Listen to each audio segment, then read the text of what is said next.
नमस्कार, स्वागत है आप सभी का रियल पावर न्यूज में। मैं हूं आपके साथ अंशित यादव। आइए करते हैं तमाम बड़ी खबरों की। केंद्र सरकार ने मध्य प्रदेश के 4 शहरों के लिए 2,753 करोड़ रुपए के शहरी अधोसंरचना पैकेज को मंजूरी दी है।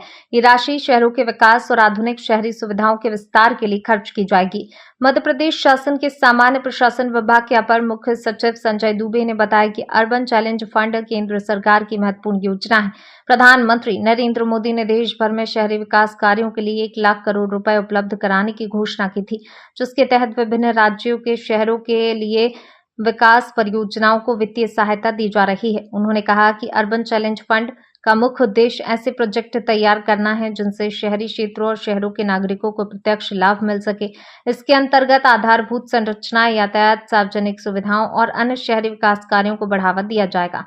संजय दुबे के अनुसार मंजूर की गई राशि से मध्य प्रदेश के चयनित शहरों में विकास कार्यों को गति मिलेगी, जिससे नागरिक सुविधाओं में सुधार होगा और शहरी क्षेत्रों के समग्र विकास को नई दिशा मिलेगी।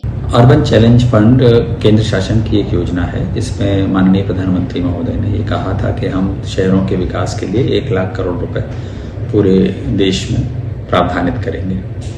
अर्बन चैलेंज फंड का उद्देश्य ये है कि ऐसे प्रोजेक्ट्स बनाए जाएं जिससे आम नागरिकों को शहरी क्षेत्रों में लाभ मिले, और उसके लिए उन्होंने ये कहा है कि 25% ग्रांट, जितने भी परियोजना की लागत होगी उसकी 25% ग्रांट जो है वो केंद्र शासन देगी। 50% जो उस योजना की लागत होगी वो बैंक से लोन के माध्यम से या बॉन्ड, म्युनिसिपल बॉन्ड्स को नेशनल स्टॉक एक्सचेंज में या बॉम्बे स्टॉक एक्सचेंज में लिस्ट करने के बाद मार्केट से आपको रेज करने होंगे, और बाकी शेष बचे हुए 25% राज्य शासन और म्युनिसिपल कॉर्पोरेशन में से कोई भी लगा सकता है। तो उसी योजना के तहत हम लोगों को प्रस्ताव भेजने हैं जो मध्य प्रदेश के विभिन्न शहरों से जाने थे। इसमें हमने पिछले दिनों करीब 5 शहरों के प्रस्ताव भेजे थे, जिसमें उज्जैन, इंदौर, जबलपुर, रीवा शहर सम्मिलित थे। और इसमें ये कोशिश की गई थी कि हम वहाँ पर जो पेयजल है, सीवरेज है, उनकी पूरी तरीके से उसको हर एक नागरिक के घर तक और हर व्यक्ति के पास तक पहुँचा सके।